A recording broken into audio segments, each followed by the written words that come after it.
काय दाबून नेलं गाडीत नेलं कसं नेलं कसं दाखल झालं काय होती असं काय माजी मंत्र्याचा मुलगा म्हणून यंत्रणा फास्ट हल्ली का 24 तासापर्यंत जर तो घरी नाही आला त्यानंतर एक एक करून इथे तसाच प्रकारची तक्रार होती की कोणी त्यांना घेऊन गेलेले आहे. पुढे आपल्याला माहिती मिळाली की ते एअरपोर्टवरून काही फ्लाईटमध्ये निघून गेलेले आहे. त्यामुळे हे सिरियसनेस पाहून की कुठे चाललंय काय चाललंय तातडीने नोंदवले गेले गुन्हा. कारण गुन्हा नोंदवल्याशिवाय जे आहे ते पुढचा प्रोसेस होत नाही. त्यामुळे गुन्हा नोंदवण्यात आलेला आहे. आता पुढे जे आहे तपासामध्ये जशा प्रकारचे निष्पन्न होतील तसा गुन्ह्याची निर्गती होणार आहे. असं काही आहे का सावंत साहेब? तुमच्या मित्रांनी त्याच्या मित्रांनी त्याला पळून नेलं असं काही आहे का? मगाशी माझा इंटरव्ह्यू तुम्ही बघा. मी हेच म्हटलं त्याचे 2 मित्र आणि तो गेलेला आहे. न सांगता गेलेला आहे. मला ना त्यांच्या मिसेसला ना आईला ना भावाला विदाऊट एनी असं होत नाही. डेली आम्ही दिवसातनं 10 ते 15 वेळा बोलतो. बोलणं झालं नाही आणि अचानक त्याच्या ड्रायव्हरला माझ्या मुलाला फोन आला की मी त्यांना एअरपोर्टला सोडलं. म्हणून तो माझ्याकडे आला केबिनला तिथंच कात्रजला की असं असं पप्पा तो एअरपोर्टला गेला तुम्हाला सांगितलं का? म्हणलं मला माहित नाही. म्हणून आम्ही दोघंही उठून परत कॅम्पसला गेलो. हे झालेलं तुम्हाला मगाशीच बोललेलं आहे. ड्रायव्हरने सांगितलं एवढ्या आरामात जाऊन त्यांना सोडून आलं तर मग किडनॅपचा गुन्हा कसं काय दाखल झाला? कुठला? तुम्ही म्हणताय ना ड्रायव्हरने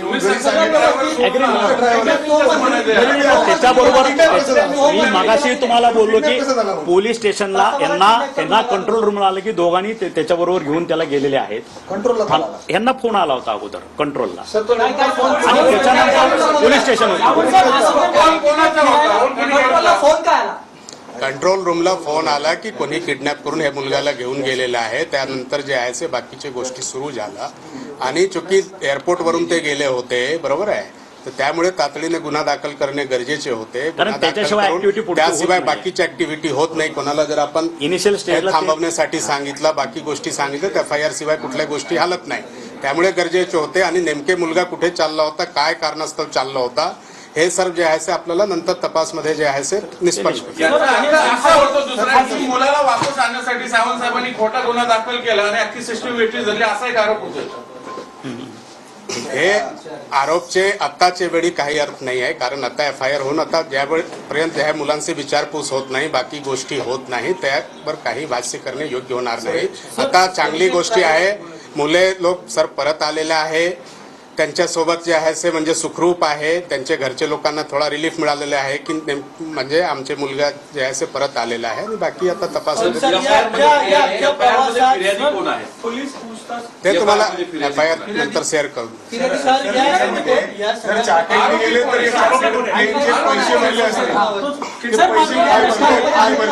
पैसे भरले गेले खाजगी विमानाला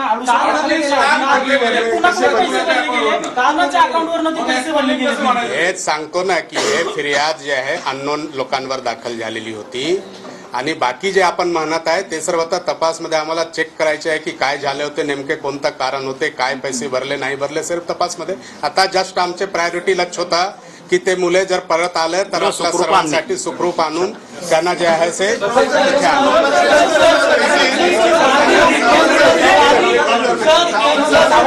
मैं देता हूँ हिंदी देता हूँ.